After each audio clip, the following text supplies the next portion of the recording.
Good evening, dear friends. A good vach. Wishing you all a wonderful week ahead.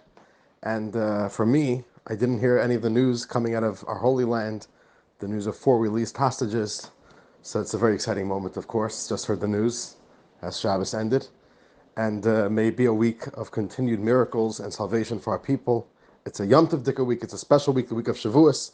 And on that high note, let us do today's mitzvah. The 74th day of the Daily Mitzvah. We're continuing our theme of the Jewish laws of marriage and the proper way to do a marriage. And what we've learned is that there's, in halacha, according to the Torah, there's absolutely no way, there is no proper structure for a man and a woman to be in an intimate relationship, in a physical relationship with each other, outside of the construct of the framework of a marriage according to the Torah, with Kiddushin, with a Ksuba. And today we have the brand new mitzvah, which we've already touched upon previously.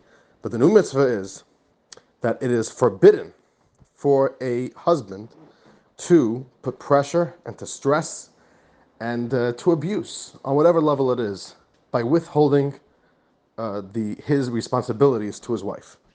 What is that? So there are three things. There's food, there is basic clothing, as well as being responsive to her intimately and providing for her intimately as well. This comes from the pasuk in the Torah, She'eda ksusa ve'inosa liigra. You shall not diminish from her clothing, her food, and her intimacy. Now, this mitzvah applies to all marriages, to all the words of the Rambam, to every Bas Yisrael, to every daughter of Israel. That in every single Jewish home, this is a mitzvah to all. But the Rambam says something very interesting. Where does the Torah choose to teach us about this law?